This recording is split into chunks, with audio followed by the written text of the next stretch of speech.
Hello everyone, welcome back to my channel. मी रुद्राणी OCMच्या आणखीन एका न्यू व्हिडिओमध्ये तुमच्या सगळ्यांचं स्वागत करते.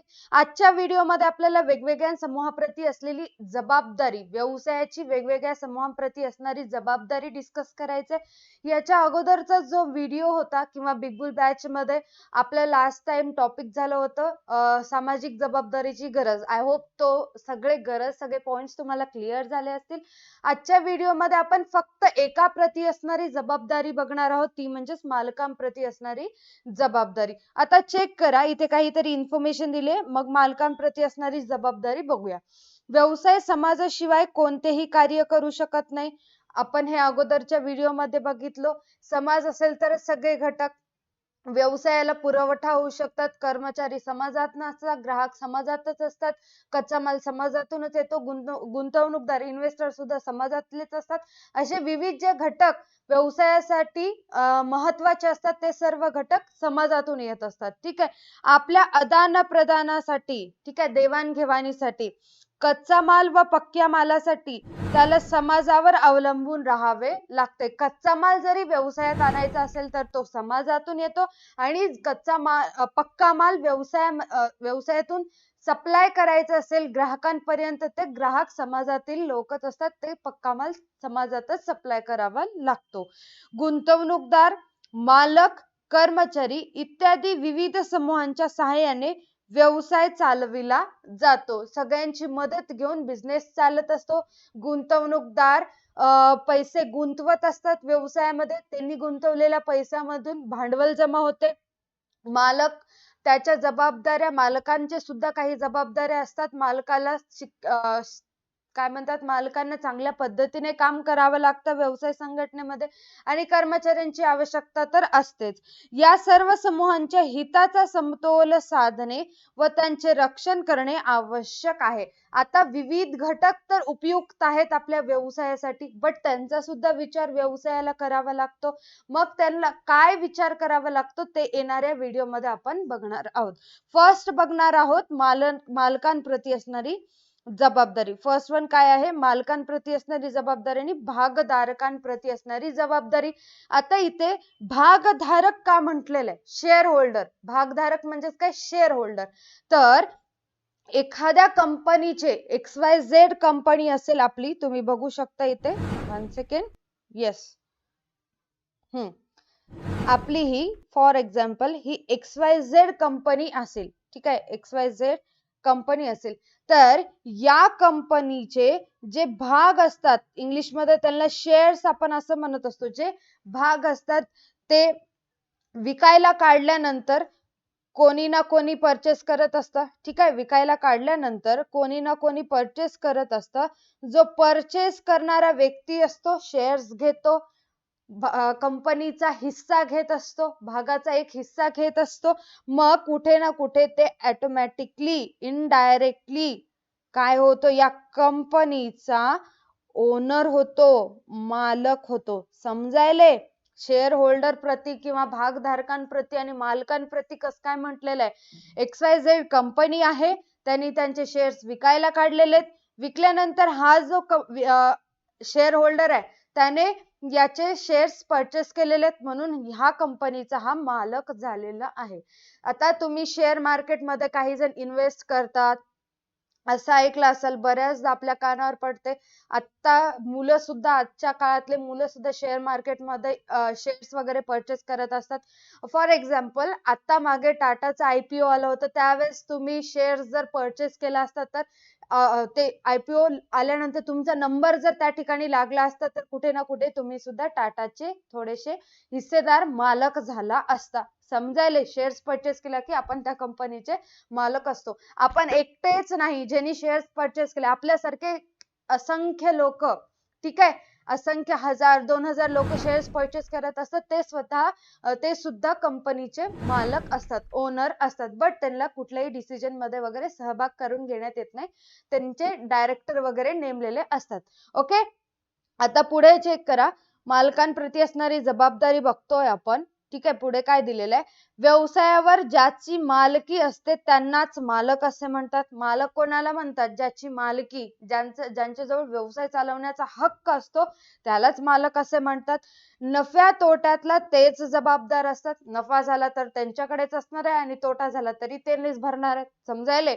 मालकच भांडवल गुंतवत असतात, जे ओनर असतात ते स्वतः भांडवल गुंतवत असतात आणि धोकाही पत्करत असतात. जर रिस्क घेत असतील तर नुकसान झालं असेल तर ते रिस्क सुद्धा ते स्वतः गेन करत असतात. म्हणूनच मालकांप्रती व्यवसायाची जबाबदारी पुढील प्रमाणे आहे. व्यवसाय आहे, बिझनेस आहे, मालक सुद्धा त्या ठिकाणी झटतो, स्वतः भांडवल व्यवसायामध्ये आणतो. मग व्यवसायाची मालकांप्रती असणारी, शेअर होल्डर्स प्रती असणारी जबाबदारी सुद्धा. त्यातली फर्स्ट वन आहे, चेक करा. फर्स्ट वन आहे माफक नफा. फर्स्ट वन कोणता आहे, माफक नफा. व्यवसायाने माफक नफा मिळविला पाहिजे. माफक नफा म्हणजेच काय, पाहिजे तेवढा नफा त्याला मिळाला पाहिजे. व्यवसायाच्या वृद्धी आणि विस्तारासाठी नफा उपयुक्त असतो. त्यामुळे आर्थिक स्थैर्य लाभते. त्यामुळे काय होते, आर्थिक स्थैर्य लाभते. म्हणजेच काय, जर व्यावसायिकाने ठरवलेल्या प्रमाणे, व्यावसायिकाला आता कळतं ना, अंदाज येतो की आपल्याला या वर्षी एवढा प्रॉफिट झाला पाहिजे, ठीक आहे, त्यावेळेस जर तेवढाच प्रॉफिट व्यवसाय मालकाला किंवा व्यवसायामध्ये प्रॉफिट येत असेल, अशा वेळेस प्रॉफिट जमा झाल्यानंतर तो एक्सपांड करायचा विचार करतो, व्यवसायामध्ये बिझनेसमध्ये वाढ करतो, बिझनेसचा विस्तार करत असतो.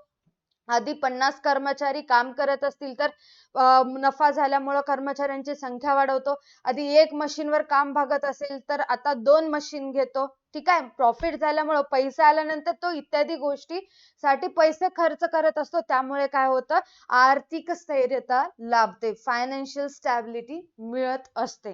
ठीक आहे, माफक नफा व्यवसायामध्ये कंपल्सरी आला पाहिजे. व्यावसायिकाला माफक नफा मिळाला पाहिजे, जास्त नाही. ठीक आहे, एक्सपेक्टेशन जेवढी ठेवलं तेवढं मिळालं की सफिशियंट आहे. आपल्याला जे करायचं होतं, जे पाहिजे होतं ते त्या नफ्यामधून ते घेत असतात. ओके, माफक नफा समजलं. त्याच्यानंतर आहे व्यवसाय संधीचा शोध. नेक्स्ट काय आहे, व्यवसाय संधीचा शोध. बघा आता, व्यवसायासाठी मिळणारी संधी ही व्यवसायाच्या विस्तारासाठी, वाढीसाठी आणि व्यवसायात विविधता आणण्यासाठी उपयुक्त असतात. आता जे काही ऑपॉर्च्युनिटी मार्केटमध्ये मिळत असतात किंवा व्यावसायिकाला मिळत असतात, ते कशासाठी उपयोग करतो, त्या संधीचा. संधी मिळाल्यानंतर एखाद्या व्यावसायिकाला काय मिळतं, तर एकतर व्यवसायाचा विस्तार होतो, ऑपॉर्च्युनिटीचा म्हणजे समजली ऑपॉर्च्युनिटी ही आपल्याला संधी आहे असं समजल्यानंतर एकतर त्या व्यवसायाचा विस्तार होतो किंवा व्यवसायाची वाढ होते किंवा व्यवसायात विविधता आणता येते. ठीक आहे, जर संधी समजली, जसं कोरोना आलं होतं, कपड्यांचा वगैरे बिझनेस असेल तर त्या पिरियड मध्ये एकतर लॉकडाऊन पडलं होतं, कोणी घराच्या बाहेर वगैरे जात नव्हतं. ज्यांचा कपड्यांचा व्यवसाय, त्यांच्याकडे एक संधी होती, त्याच कपड्यांचा ते मास्क बनवून विकू शकतात. त्यामुळे काय झालं, त्यांच्या व्यवसायाची वाढ झाली, विस्तार पण झालेला. मोठं त्यांनी काय म्हणतात, एक रूमच केलेली, त्याच्यामध्ये टोटल मास्क असे एक्झिबिशन टाइप मास्क होते, विविध प्रकारचे त्या टाइपचे मास्क त्या ठिकाणी ठेवलेले आहेत. समजायले? अशा संधीच्या शोधासाठी व्यावसायिकाने दक्ष असले पाहिजे. काही जण त्या पिरियड मध्ये एक संधी म्हणून त्या क्षणाकडे किंवा त्या इयर कडे पाहिले असेल, म्हणून ते कुठल्या कुठे गेलेले आहेत, आणि ज्यांनी पाहिलं नाही, ज्यांनी खचून गेले, ते बसलेलेच आहेत. ठीक आहे, व्यवसायाच्या यशासाठी हे अत्यंत निर्णायक असते. म्हणूनच अशा संधीचा त्याने शोध घेतला पाहिजे. आता असं नाही की व्यवसाय संघटना म्हटल्यानंतर विविध संधी असतात त्यांच्या पुढे, एक अशी हिंट त्यांना पुरेसी असते. ते हिंट बघून ते संधी, ऑपॉर्च्युनिटी गेन करत असतात, मिळवत असतात आणि त्या संधीचा फायदा करत असतात, त्या संधीचा सोनं करत असतात. अशा विविध संधी आताही मार्केटमध्ये उपलब्ध आहेत. ज्या वस्तू मार्केटमध्ये नाही आहेत त्या वस्तू बाजारपेठेमध्ये आणणं ही एक सुद्धा संधी आहे. आपल्याकडे जी वस्तू आहे त्याच्यामध्ये आणखीन जास्त विविधता आणणे ही सुद्धा एक संधी आहे. मोठ्या प्रमाणामध्ये नफा मिळतो. म्हणजे अशा विविध प्रकारच्या संध्या असतात, व्यावसायिकाला मिळत असतात आणि ते व्यावसायिक त्या संधीचा शोध घेत असतात. ठीक आहे, व्यावसायिक त्या संधीचा शोध घेत असतात आणि त्यावर काम करत असतात. ओके, थर्ड वन चेक करा आता, भांडवलाचा पर्याप्त वापर. थर्ड वन काय आहे? भांडवलाचा पर्याप्त वापर. उपलब्ध असलेले भांडवल काळजीपूर्वक व कार्यक्षमपणे वापरले पाहिजे. जे काही व्यवसायामध्ये इन्व्हेस्टर आणू दे किंवा इतर स्रोतांकडून आपल्याकडे भांडवल जर येत असेल तर त्या भांडवलाचा काळजीपूर्वक पाहिजे तिथेच तेवढाच वापर करणे गरजेचं असते. व्यवसायातील धोक्याचा सुद्धा विचार केला पाहिजे. तसेच व्यवस्थापनाने भांडवलाच्या सुरक्षिततेकडे सुद्धा लक्ष पुरविले पाहिजे. आता काय आहे बरं? ठीक आहे, व्यवसायाला नफा तर होतो. ठीक आहे, व्यवसायाला नफा तर होतो, बट जे मिळालेलं भांडवल आहे, इथे प्रॉफिट घेतलेलं आहे तुम्ही या ठिकाणी, जे नफा मिळतो ते एक प्रकारचं भांडवलच असतं. ठीक आहे, जे काही पैसे व्यवसायामध्ये येतात ते भांडवलच असतं. ते भांडवल जे मिळालेलं आहे, एक तर व्यावसायिक त्या फिक्स कॅपिटल साठी उपयोग करतोय, नाही तर वर्किंग कॅपिटल साठी उपयोग करतो. मग किती प्रमाणामध्ये फिक्स कॅपिटल मध्ये इन्व्हेस्ट केलं पाहिजे? फॉर एक्झाम्पल, आपला एक बिझनेस असेल, आपल्याकडे आज सध्या एकाच मशीन वरती आपण काम भागवत असतो, तर भांडवल दुसऱ्या वर्षी भांडवल मोठ्या प्रमाणामध्ये जमा झालं, मग आपण एक मशीन ऐवजी दुसरी मशीन घेतलं, 2 मशीन व्यवसाय संघटनेमध्ये आले, फिक्स्ड कॅपिटल मध्ये इन्व्हेस्ट झालं, भांडवलाची गुंतवणूक कुठे? फिक्स्ड कॅपिटल मध्ये झालं. म्हणजेच की जेवढं भांडवल आहे त्याचा योग्य तो वापर करणे. या वर्षी 2 मशीन आले, नेक्स्ट टाइम जे भांडवल व्यवसायामध्ये येईल त्याच्यावरून वर्किंग कॅपिटल वरती खर्च करणार. वर्किंग कॅपिटल म्हणजेच काय? खेळते भांडवल, सॅलरी वगैरे, सॅलरी, कर्मचाऱ्यांची सॅलरी हे वर्किंग कॅपिटल मध्ये येतं. वेगवेगळे प्रकारचे जे व्यवसायाचे बिल्स असतात ते वर्किंग कॅपिटल मध्ये येतात. कर्मचाऱ्यांची सॅलरी वाढवलं म्हणजेच काय? याच्यामध्ये वर्किंग कॅपिटल मध्ये ती भांडवल गुंतवण्यात येतलं, यासाठी ते कामाला आलेलं आहे. ठीक आहे, समजायले? भांडवलाचा पर्याप्त वापर करावा. तुम्ही फिक्स्ड कॅपिटल मध्ये करा किंवा वर्किंग कॅपिटल मध्ये करा, काही फरक पडत नाही, बट जिथेही करताय तिथे काळजीपूर्वक करा आणि लक्ष ठेवून करत राहा. ठीक आहे, हे आहे भांडवलाचा पर्याप्त वापर. फोर्थ वन आहे कमीत कमी अपव्यय. फोर्थ वन काय आहे? कमीत कमी अपव्यय. आता संसाधनांचा पर्याप्त वापर, संसाधनांचा अपव्यय कमी करणं, हेच ते पॉइंट आहे. बघा, व्यावसायिक संस्था उपलब्ध संसाधनांचा कमीत कमी अपव्यय करून जास्तीत जास्त नफा मिळवू शकतात. हे आपल्याला माहिती आहे, आतापर्यंत आपण ते शिकत आलेलो आहोत. म्हणजेच काय? जे काही आपण कच्चा माल वापरत असेल किंवा इतर कोणते संसाधने वगैरे वापरत असेल तर त्यांचा पाहिजे तेवढाच, कमीत कमी म्हणजे लईच चिंगूसपणा करायचा नाही, कंजूसपणा करायचा नाही. आपल्याला पाहिजे तेवढाच वापर करून काम भागून घ्यायचंय आणि नफा जास्त मिळत असतो. म्हणूनच संस्थांनी वेळ, पैसा, मनुष्यबळ यांचा अपव्यय टाळावा. कमी करा म्हणते तर काय काय कमी करायचंय? बिनकामी वेळ कमी करायचं आहे. कर्मचाऱ्यांवर लक्ष ठेवून त्यांच्याकडून काम करून घेतलं पाहिजे. पाहिजे तेवढाच जर ठरवलो आपण, एका दिवसामध्ये आपल्याला एवढं उत्पादन घ्यायचंय, एवढ्या वस्तूंचं उत्पादन घ्यायचं आहे, तर त्या दिवसामध्ये तेवढंच उत्पादन मिळावं याची दक्षता व्यावसायिकाने घ्यावी लागते. जर एखादा कर्मचारी कामचुकारपणा करतोय, वेळ वाया घालतो, तर न करू देता त्याला कामाला लावणे, वेळेची बचत करणे. त्याचबरोबर भांडवल मोठ्या प्रमाणामध्ये आहे, व्यवसायामध्ये पैशाची कमतरताच नाहीये असं समजा. ठीक आहे, पैशाची कमतरताच नाही, पण त्या व्यावसायिकाला समजत नाही की त्याचा योग्य वापर कसा आणि कुठे करावा.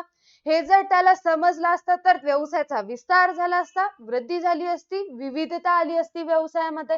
ठीक आहे, पैशांचा सुद्धा वेस्ट न करता कमीत कमी वापर करून त्याचा उपयोग केला पाहिजे. मनुष्यबळ आहे, कर्मचारी आहेत, कर्मचाऱ्यांचा सुद्धा योग्य ठिकाणी वापर करता आला पाहिजे. आता कर्मचारी आहेत म्हणून त्यांना बैलासारखं त्यांच्याकडून काम करून घेत असेल तर त्याला अर्थ नाहीये. ते दुसऱ्या दिवशी ते वीक पडून जातील, दुसऱ्या दिवशी काम चांगलं करणार नाही, त्याचा असर आपल्या उत्पादनावर होतो. म्हणून जे कर्मचारी आहेत त्यांचा योग्य प्रकारे वापर करून घेणे. मनुष्यबळ म्हणू शकता कर्मचाऱ्यांना तुम्ही. पैसे जे असतात त्यांचा योग्य ठिकाणी वापर करणे, and वेळेचा सुद्धा योग्य ठिकाणी वापर करता आला असेल, इत्यादी गोष्टी इत्यादीमुळे जर वेस्ट होत असेल तर ते वेस्ट कमी करणे हे व्यावसायिकाचं काम आहे. ठीक आहे, व्यवसायाचं काम आहे. त्याच्यानंतर फिफ्थ वन आहे कार्यक्षम व्यवसाय. फिफ्थ वन काय आहे? कार्यक्षम व्यवसाय. आता बघा इथे काय सांगितले, व्यवस्थापनाने उपलब्ध असलेल्या दुर्मिळ संसाधनांचा योग्य वापर करावा. संसाधनांचा कार्यक्षम वापर केल्याने नफ्याच्या प्रमाणामध्ये, उत्पादकतेमध्ये वाढ होते. म्हणूनच व्यवसाय अत्यंत कार्यक्षमपणे चालविला पाहिजे. आता वरचं जे होते कमीत कमी वापर, पर्याप्त वापर किंवा कमी वापर करणे असं सांगितलं होतं, बट एक्झॅक्टली त्याच्यामध्ये संसाधनांबद्दलच बोललेलं आहे.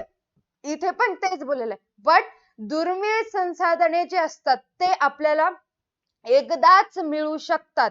डबल ती गोष्ट बनवण्यासाठी ते संसाधने आपल्याला मिळत नाहीत. प्रमाण खूप कमी असतं तसल्या संसाधनांचं. जसं की पेपर वगैरे आपण बनवतो त्यासाठी मऊ लाकूड वगैरे लागतं. ते लाकूड निसर्गातून येत असतं. निसर्गच नसेल तर ते लाकूड आपल्या व्यवसायामध्ये येणार नाही. म्हणून निसर्ग आहे म्हणून किती भरमसाठ लाकडं तोडून कागद बनवणं हे योग्य नाही. सो तुम्ही घ्या लाकूड पेपर बनवण्यासाठी घ्या, बट ते किती प्रमाणात घेतलं पाहिजे आणि त्याचा वापर तुम्हाला करता आलं पाहिजे. कार्यक्षम व्यवसायामध्ये हेच सांगितलंय. ठीक आहे. जे काही तुम्ही कच्चा माल आणाल किंवा दुर्मिळ संसाधने असतील त्यांचा योग्य वापर करता आलं पाहिजे आणि असा जर वापर करत गेलात तर ऑटोमॅटिकली तुमचा खर्च पण कमी होईल आणि नफ्यामध्ये वाढ होत जाईल. म्हणून अत्यंत कार्यक्षमपणे व्यवसाय चालविला पाहिजे. सिक्स्थ वन आहे भाग बाजारांमध्ये योग्य व्यवहार. सिक्स्थ वन काय आहे? भाग बाजारांमध्ये योग्य व्यवहार.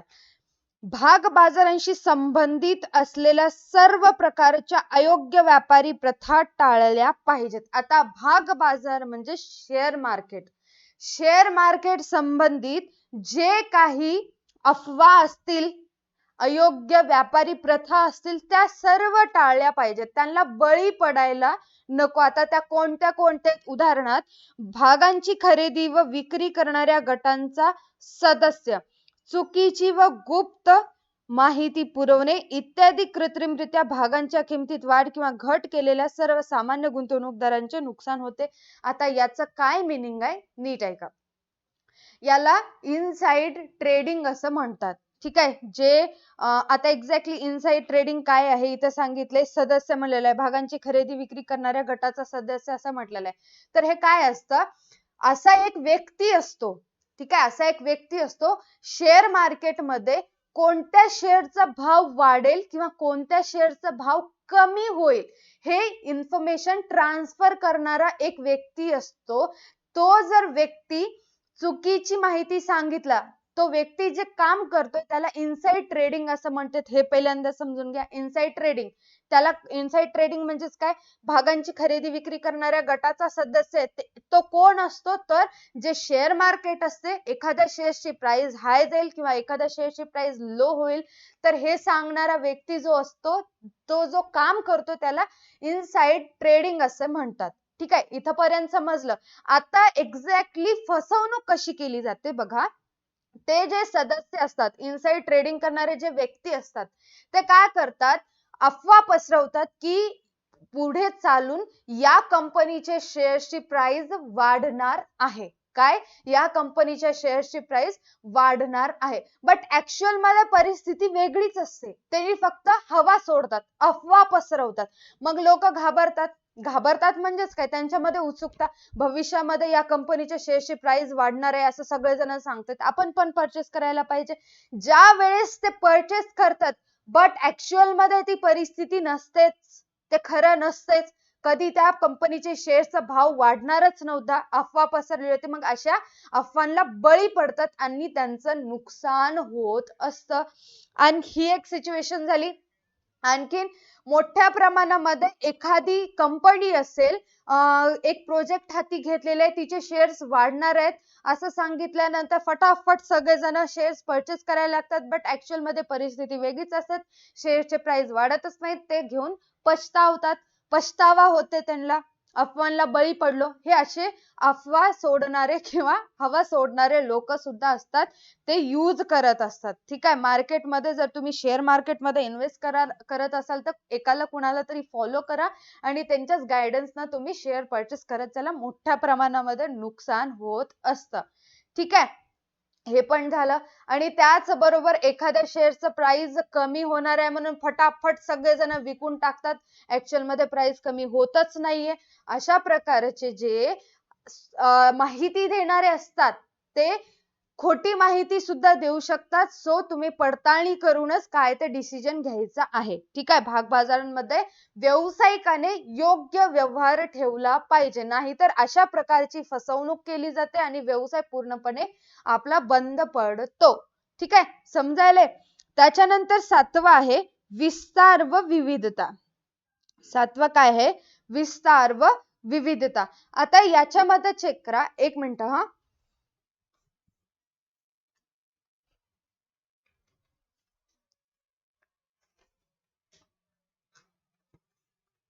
ओके, याच्यामध्ये चेक करा आता काय सांगितलेलं आहे.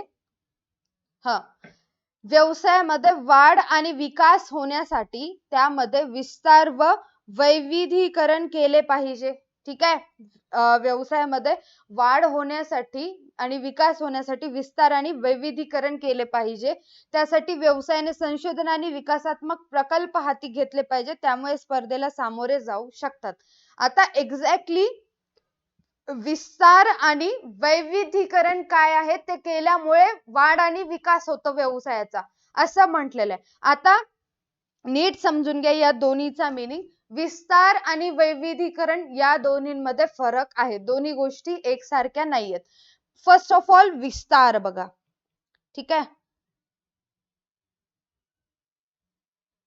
हा, विस्तार म्हणजेच काय? अगोदर हा व्यक्ती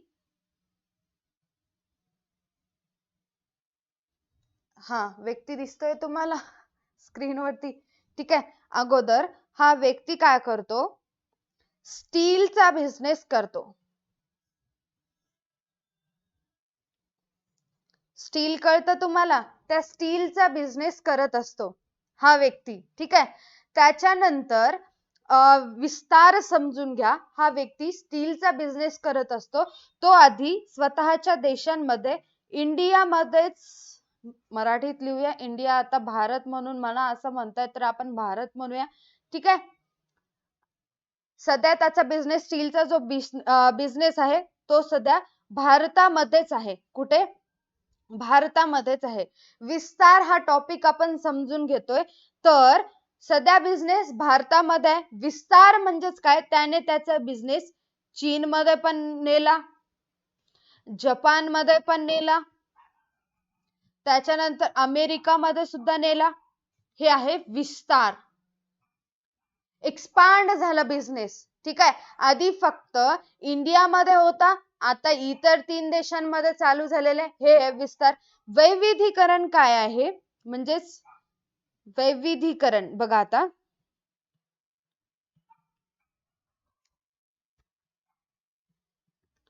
वैविधीकरण. Okay, done.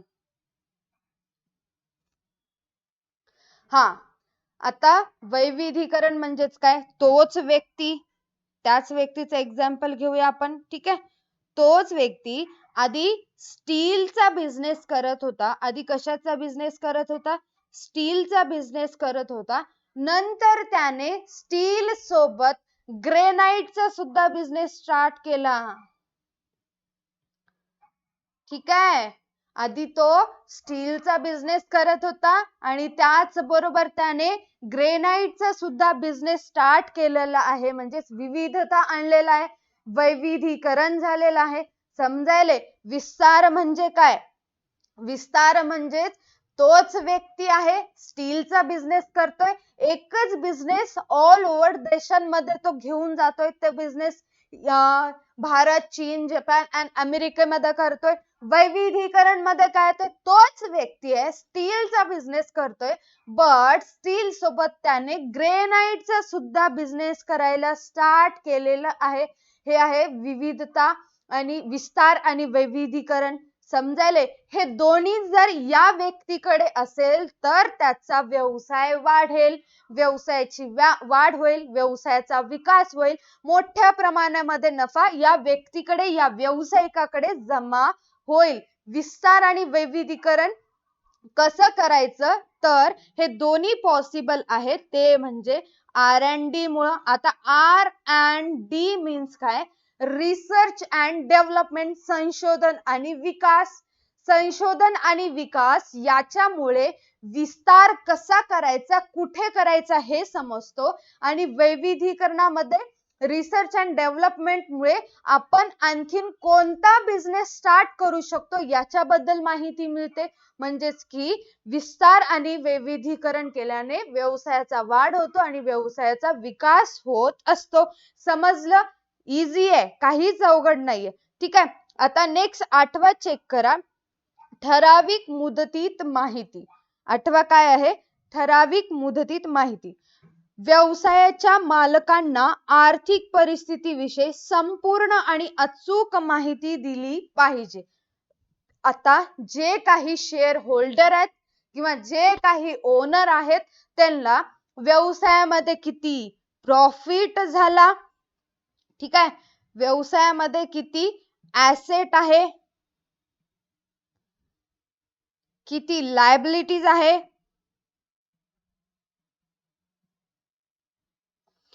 किती प्रॉफिट झाला, त्याच्यानंतर किती लॉस झाला, इत्यादी संबंधित सर्व माहिती त्या शेअर होल्डर्सला किंवा ओनर्सला सांगणं गरजेचं असतं. अशी जी स्टेटमेंट आपल्याकडे असतं, अशी स्टेटमेंट आपल्याला दरवेळेस व्यवसाय मालकांना, इतर जे मालक असतात किंवा भागधारक असतात त्यांना देणं आवश्यक असते. बघा आता इथे व्यवसायाने अशी माहिती अहवाल किंवा पत्रिके, रिपोर्ट कार्ड किंवा इतर द्वारे माहिती व्यावसायिक दुसऱ्या मालकांना, भागधारकांना देऊ शकतात आणि देणं कंपल्सरी असतं.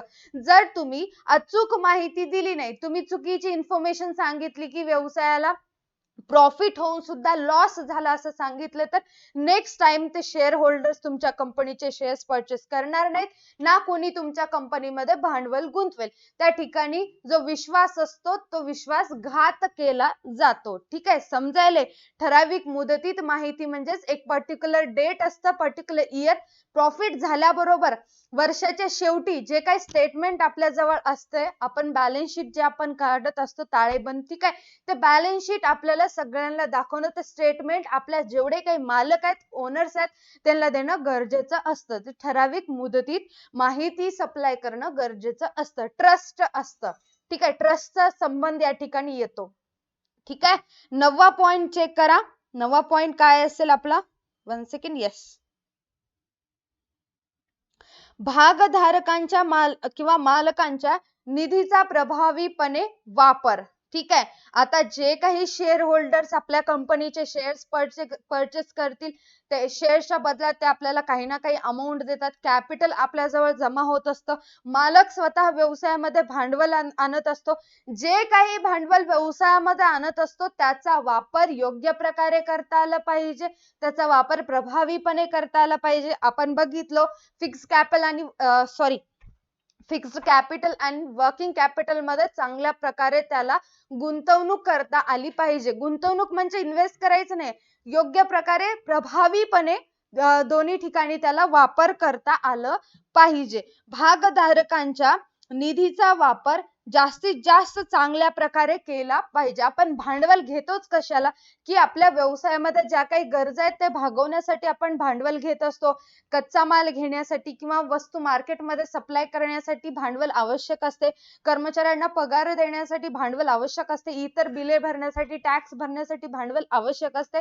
त्याचा वापर चांगल्या पद्धतीने करणे आणि त्यातून अल्प व दीर्घ कालावधीचा परतावा वेळेत दिला पाहिजे. तुम्ही भांडवल कितीही घ्या, पण योग्य वेळेमध्ये शॉर्ट टर्म आणि लॉंग टर्म मध्ये तुम्हाला शेअर होल्डर्सला काहीतरी परतावा द्यावा लागतो. त्याला आपण डिव्हिडंड, लाभांश असे म्हणतो.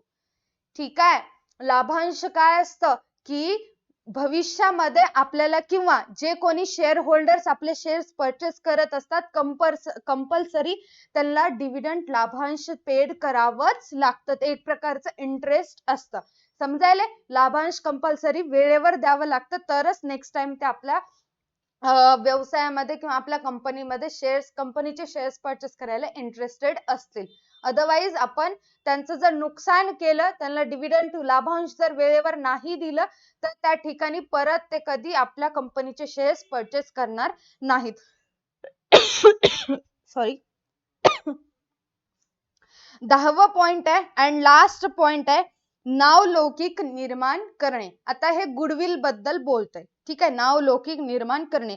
व्यवस्थापनाने व्यवसायाची सार्वजनिक प्रतिमा चांगली विकसित केली पाहिजे व राखली पाहिजे. फॉर एक्झाम्पल, एखादा व्यवसाय सतत मागचे 7-8 वर्ष तोट्यामध्ये आहे, त्याच्यामध्ये एवढी हिंमत आहे की 8 वर्ष झालं तो लॉस होऊन सुद्धा बिझनेस त्याचा आणखीन तसाच उभा आहे. ठीक आहे, हिंमत म्हणावी लागेल त्याची. बट एक्झाम्पल समजून घ्या, एखादा व्यवसाय एक 7-8 वर्ष झालं लॉस मध्येच आहे. अशा वेळेस ना त्या कंपनीचे कोणी शेअर्स परचेस करतील, ना त्या कंपनीचं कोणी प्रोडक्ट परचेस करेल. समजायलंय?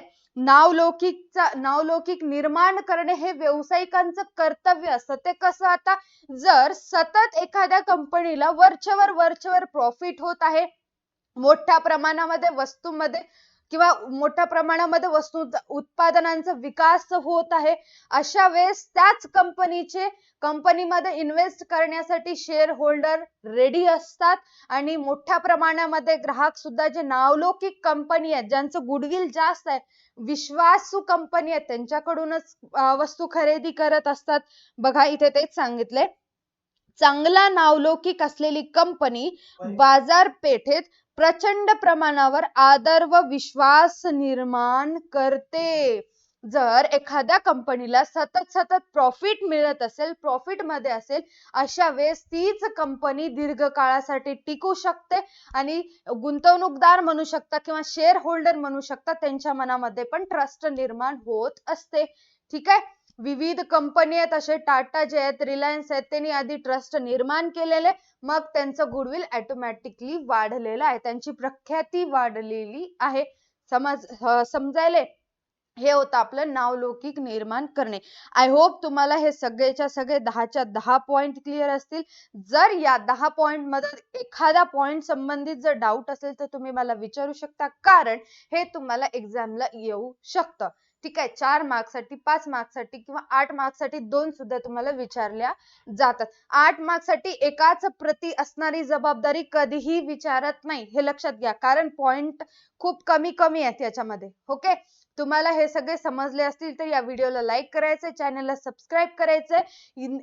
नेक्स्ट टाइम व्हिडिओमध्ये आपण गुंतवणूकदारांप्रती असणाऱ्या जबाबदाऱ्या डिस्कस करणार आहोत. आजच्या व्हिडिओसाठी एवढंच. Tata bye bye, take care, stay connected.